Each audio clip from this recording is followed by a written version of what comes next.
So today we're going to be talking about the next step in functional safety, and that's the integrated remote actuated valve functional safety, and to consider the integration of final elements into functional safety.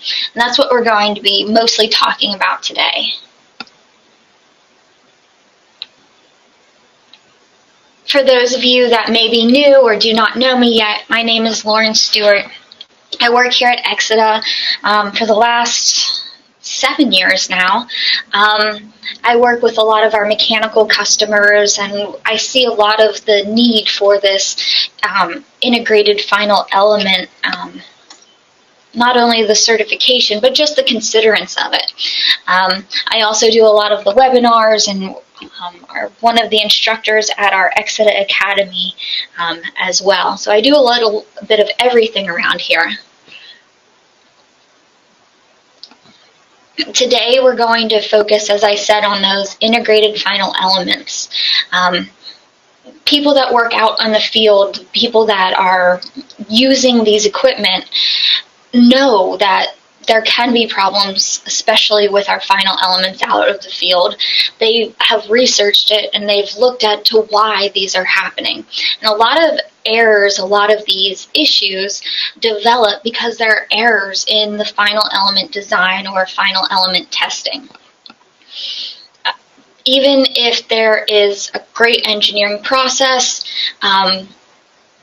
there still can be issues. If it's a great engineering design, putting it together and putting it in the application can have all of these new issues pop up that maybe that we weren't thinking about previously. So not only just looking at the process of design, but how to verify that and to test that can catch a lot more of the errors and potential accidents before they happen. We're going to talk about some of the things to consider in the integrated final element, what safety things to consider, how to test them, and what things to really look out for. For those of you that might be new to these webinars, I wanted to quickly explain who Exida is so you have a little bit of background. Exida, we are involved in the complete supply chain of functional safety. So if you are the OEMs making those valves and actuators that are going out into the field to be used, the whole way to the people out on the floor maintaining and operating those pieces of equipment in real life situations, and anyone in between, whether you're designing it, you're putting it together, you're getting it up in operations. We're here to help you with functional safety, cybersecurity, and alarm management. We have the experts that can help you, that can do your calculations for you. We have the tools, and we have the trainings and the people to help educate you and to get you up to speed in functional safety if you need it. I like to say that no matter where you are, where your products are from, where your customers are, where your products are going to, we have experts close by. And actually this map is out of date. We keep on opening up more and more locations around the world to have those functional safety, alarm management, and cybersecurity experts close by and to be able to help you out whenever need be. Since this map has been shown, we have opened a major branch office in India, we've opened a branch office in Israel, and we have more coming up, hopefully by the end of this year as well. This is something that I am extremely proud of at Exida. We are on the cutting edge of research and figuring out what in functional safety actually helps and what end users need to be doing, what manufacturers need to be doing. And every time we research something, we publish it. We publish it in books, in white papers, we go to conferences, we give speeches. We feel that all of the most relevant and up-to-date material needs to get out there. It's doing us no good holding on to all of this. So always look back, ask us questions. We have these free webinars, we have the blogs, we have white papers that you can download, books to buy, all sorts of information. Everything that we are doing, everything that we research, we print and we get out into the world. So if you have any questions on functional safety or alarm management and cybersecurity, always check back to the things that we are referencing, the things that we are writing, the webinars that we're giving to get the most up-to-date information. Now let's get into why you're really here. This integrated final element, looking at the safety of not just the valve, not just the actuator, but how things are being put together and how they're actually being used. Throughout this webinar, if you have any questions, please feel free to use the questions tab in your panel. I'm not the best at stopping throughout the webinar and looking to see if there are any questions, but I will definitely take some time at the end of the webinar to answer any questions that you may have. But let's go ahead and get into why we're really here. To start this off, I wanted to showcase why we're even talking about this, why this is even being brought up into subjects. Well, it's because there's a problem out in the real world that needs to be solved. We're looking at field data coming in from end users showing that there are final element assemblies that are not being as reliable as they should be. So we wanted to investigate why. Why is this happening? And there are two main failures observed. There's either not enough torque or force to move a valve to a safe state, or there are mechanical failures of components because of the stress strength yield. Both of these problems are creeping their way into SIL rated assemblies, even with their weaknesses. And we wanted to find out why. Why is this happening? A lot of the times, the valve or the actuator might have been designed exactly what it needed to be. However, when they're put together, there are some weaknesses or there are some complications that aren't being addressed. Also thinking of what application, what environment they're actually going into, and that might also lead to some of those weaknesses or insufficiencies.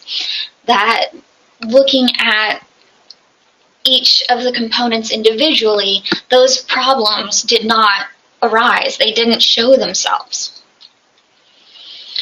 And not only are we seeing this, but we're having end users, people that are out there in the field using the equipment, having these problems.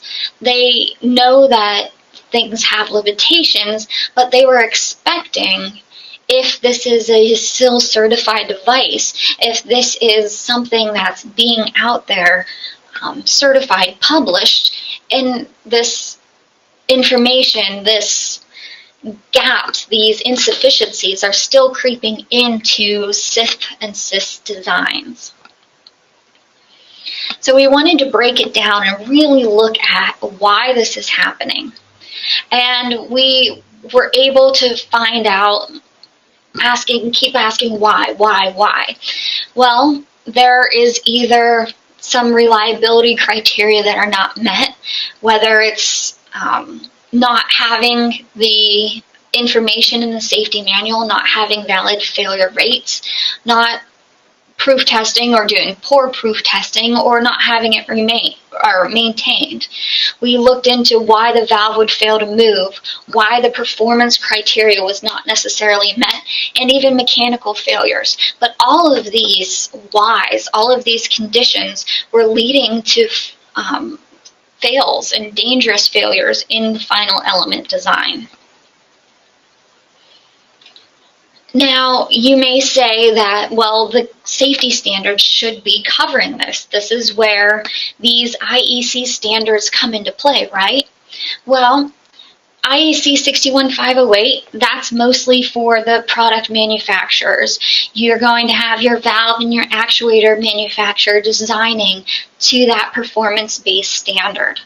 On the other side, you have IEC 61511, which is how the end users take those pieces of equipment and design a safety system and put it into work and operation and maintenance. However, there's often times where people are looking solely at their one standard, fulfilling those requirements, but not necessarily having those requirements bridge a gap between those two standards. There's often requirements for final elements that aren't specified in IEC 61508 or IEC 61511. And that information is not getting communicated, it's not getting transferred, it's not getting thought about. And not always. There are some well-designed and well-verified systems. However, there's oftentimes this gap in between the two standards, leaving final elements kind of in that twilight zone or that no man's land, kind of fending for themselves.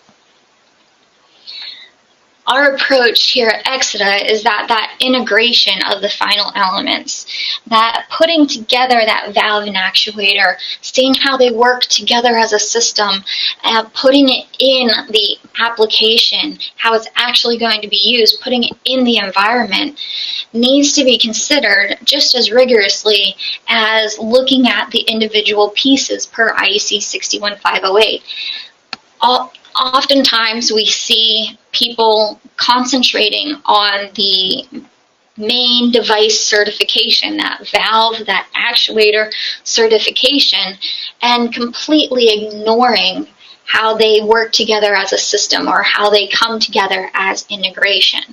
Instead of just, I call it kind of pulling an ostrich. Somebody just wants to say, well, I considered the devices, it's fine.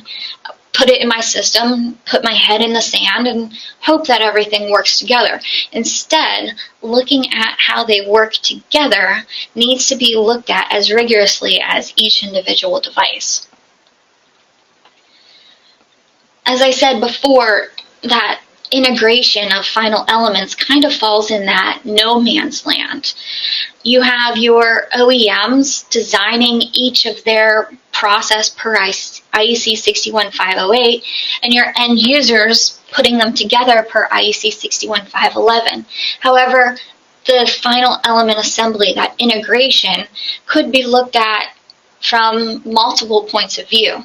If you have your OEMs, they can go through the 508 certification for their individual devices, but also include an integration process, how they are putting those pieces together, how they're testing it, how they're designing it. On the other hand, you could have end users take more of that responsibility on themselves, do more testing, do more validation, verification, do their FSAs. In the middle, you have valve integrators. They can be looking at that IEC 61508 certification, but do it for the whole integration process instead. Take a look at how they make their designs, how they make their modifications, the same sort of process that each individual device goes through, but do it for the integration process. Any of these could work, could be a valid solution, could very much help bridge that gap. And in any of these cases, per both of the standards, that traceability, that documentation back to the requirements is going to need to be shown, documented, proven to comply with the standards and make this integration process a validated, verified, and engineered process. Oftentimes, things like your safety requirement specifications or your SRS can show that gap. You might have your device specifications from IEC 61508. You're going to look at how each fails. Does it bind? Does it lose drive? Does it leak? All of that information. Where IEC 61508 doesn't care if it binds or if it leaks or if it loses drive. It wants to know, does the valve need to close or open? Is leakage allowed or is it tight shut off? What are timing requirements? So there's different language, different communication in all of these safety requirement specifications. However, if there was a third one introduced for the integrated final elements, it could have all of the requirements for integration in that safety requirement spec. It can bridge those languages differences and those gaps between IEC 61508 and IEC 61511. As I mentioned, oftentimes in the 61511 SRS, you'll get those high-level requirements of the SIF, what it needs to do physically to complete that course of action to make a safe state. It doesn't care if it's binding, if it's leaking, if it's losing force. It cares if the valve will close on trip or open on trip when needed. It cares if the valve is allowed to have a little leakage or if it needs to be a tight shut-off condition. It cares how the timing of that valve. How does it care if it needs to be closed very quickly or does it have a little bit of time to react, to function? Along with thinking of what the SIL requirements for the entire SIF is, how you're going to maintain and operate it, and stuff like proof tests. Where that final element, integrated final element SRS, that safety requirement specification that could bridge that gap, can help validate all of that safety critical final elements in your SIF. It's going to look at the final element requirements and also the system design. It's going to look for each device requirement and see how they were integrated together. Not only that, they're going to look at testing, FAT, factory acceptance tests, SIT or SATs, depending on where you are in the process, and how you're going to maintain it and operate that. So it kind of takes a little information from the IEC 61508 information, all of the device requirements, along with the 511 information, something like operation maintenance, proof testing, and factory acceptance testing. Once again, going through that integration process needs to have the same rigor, that same inspection, that same validation and verification that each individual device went through to get into that SIF. If you're putting apples and oranges together, it might be appropriate in different situations, but when you put them together, maybe that's not the dynamic team that you need. So what are some of these requirements that are being looked at in integration? Some of the things that are going above and beyond, rather than just picking a random valve and actuator, sandwiching them together and sending them off into the world.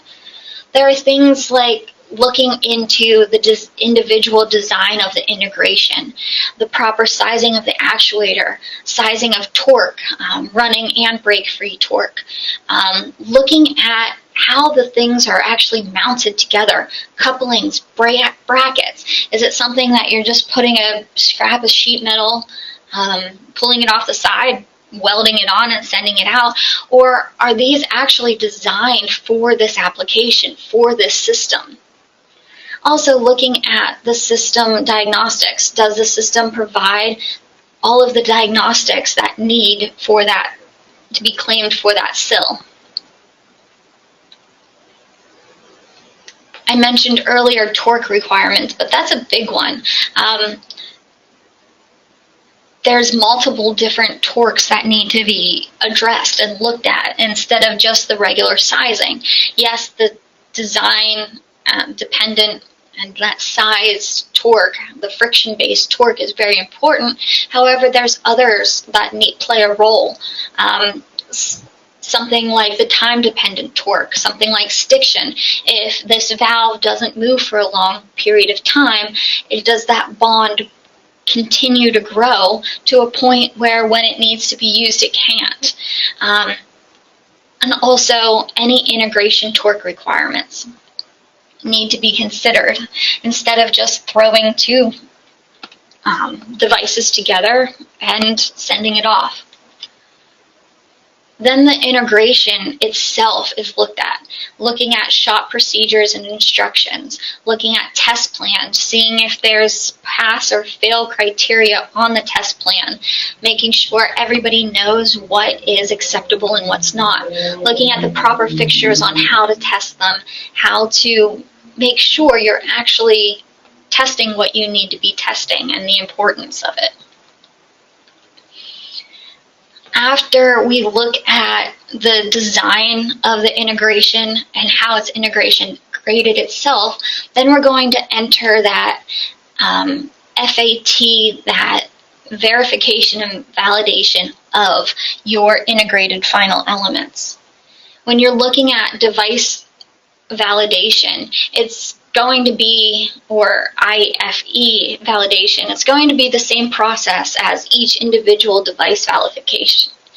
You're going to verify each requirement and validate those top-level device requirements.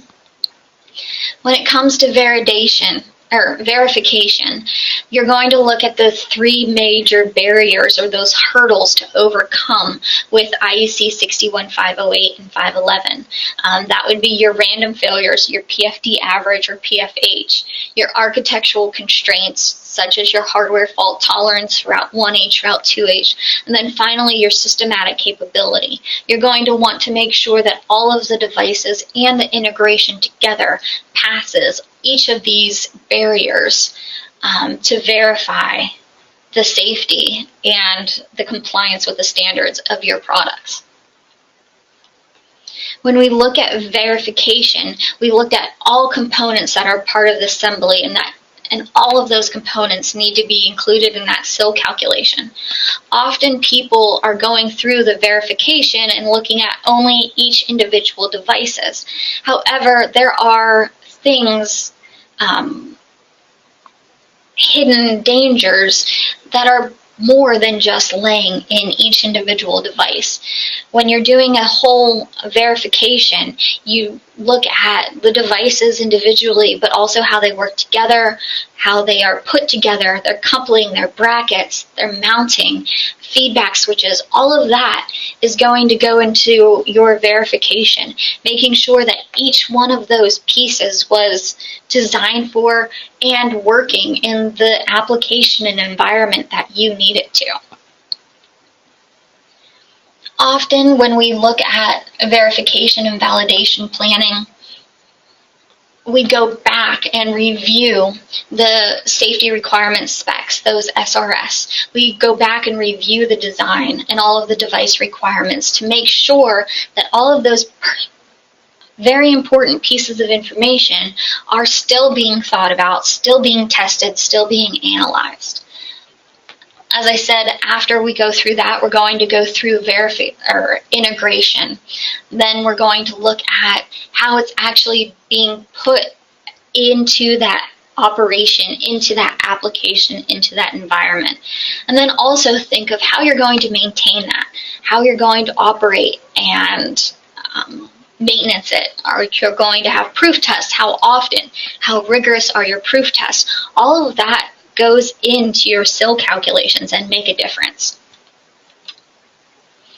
So what about proof tests?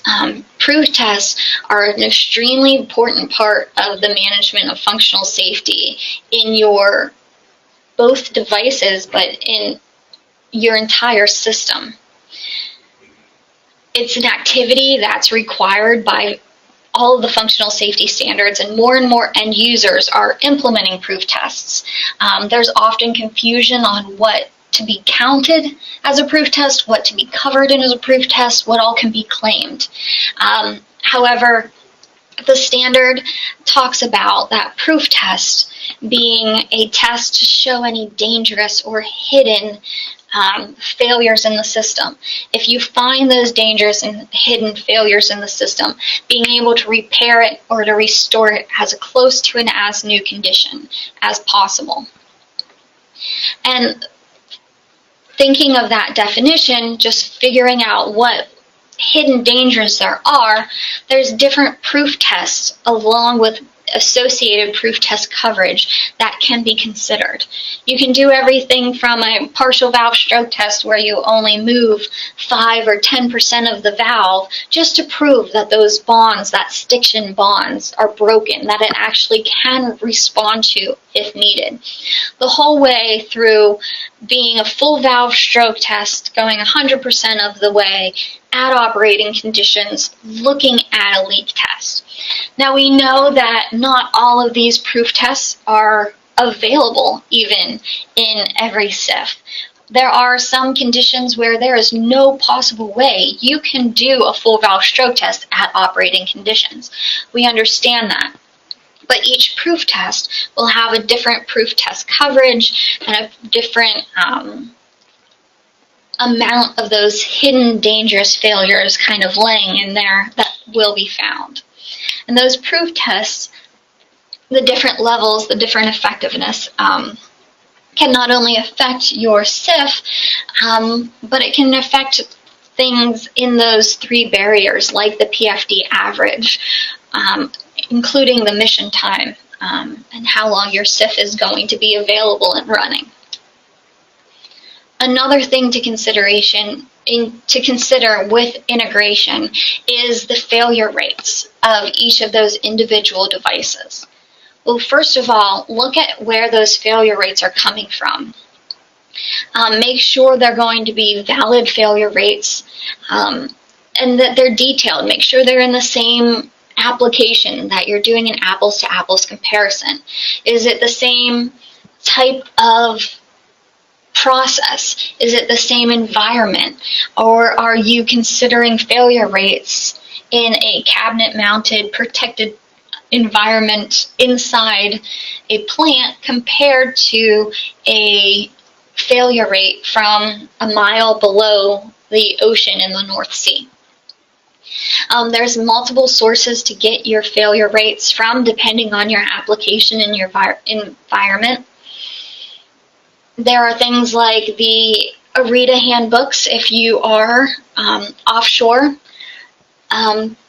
There's exercises like FMEDAs, and there's always generic information if you are lacking information, such as SIL safe data. Most of these failure rates will come from individual device certifications, and once again, make sure that's the same apples to apples comparison. Are you in low demand mode or are you in high demand mode of operation? All of those will affect your failure rates.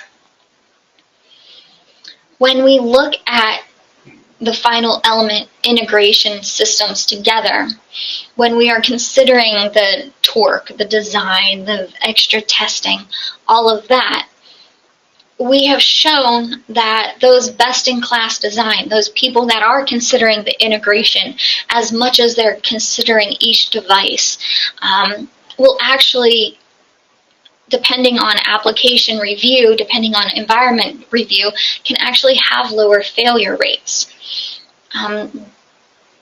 If they are doing that level of testing, if they are considering proof tests and torque requirements. And if they are putting the valve and actuator together and testing it, that shows that they are going kind of above and beyond that best in class, and that integration can have lower failure rates for the IFE. That's especially important when we look at the failure rates of those final elements compared to the whole system. When we look at the failure rates of those final elements compared to the sensors, the logic solvers, those are the heavy hitters. Those valves, those actuators, those non-smart devices are usually where the major portion of the failure rates come from. And if you can improve that by looking at integration, you can improve your SIF. So now we know that there are gaps when you are integrating these final elements. So now what do you do about it? We all know that there is a well-established process for PLC FATs. That's something that has been in the industry, well accepted for many years now. However, when we look at valve integration compared to the PLCs, there's not that well-established process. A lot of people, once again, are just taking those valves and actuators, throwing them together and sending them out into the world. But there are ways you can bridge that gap between IEC 61508 and 511. And doing that is looking at that integrated final element assembly, looking at them together. You can always evaluate yourself and look to see if you're doing the design,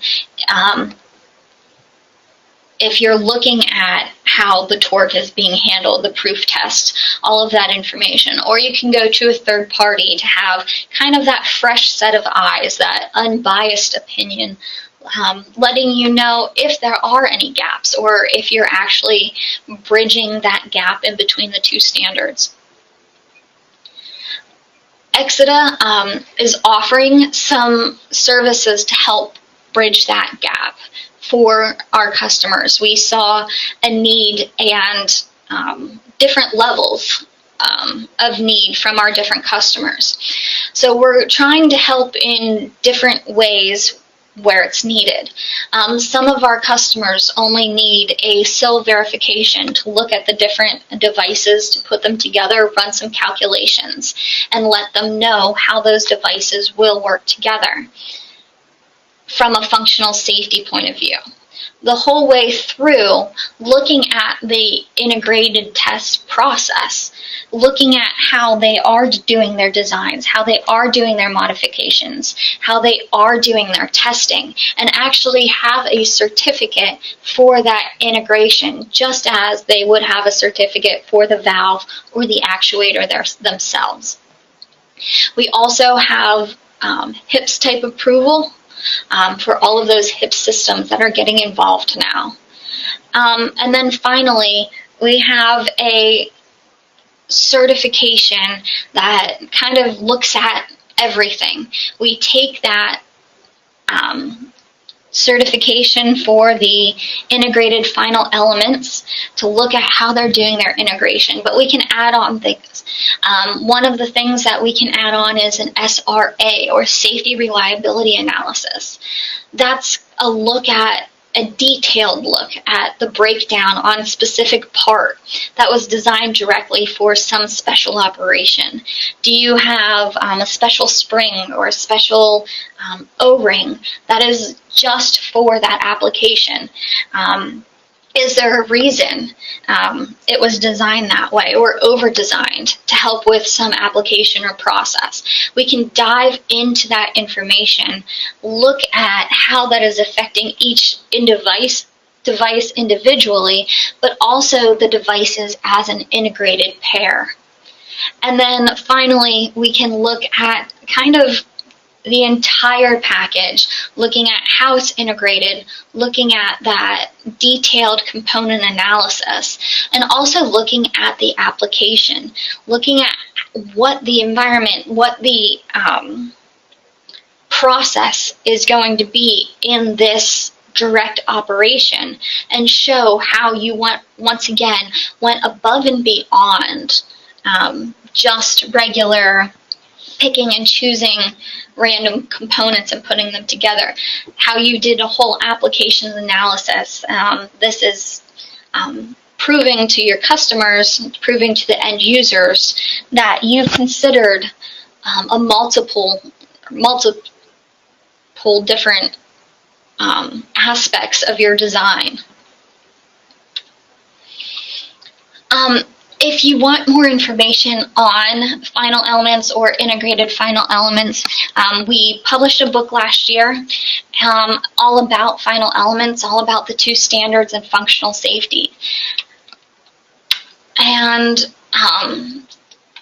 if you want more information about functional safety, alarm management, cybersecurity, we have some classes and courses coming up that we're really excited to offer all over the United States, and some actually we're starting to do training online as well. So now we have some online training, some self-paced classes that are available that you don't have to leave the comfort of your own home to be able to take. We're also going to be at a few different conferences coming up, which is really exciting. We're presenting our latest information, our newest research at a bunch of these. So if you're in the area, we'd love to see you. Stop by our presentations, stop by our booths. And if you want more information, please let us know. You have suggestions for webinars, we're always open to hear. Any more questions? If you have any later, please feel free to reach out and let us know. And thank you so much for joining us today. And look forward to more of these webinars. We have more coming up that we want to look at exactly why those failure rates may be lower and exactly what the process of this IFE certification is. So keep on a lookout. We'll have more webinars on this topic coming up. Thank you.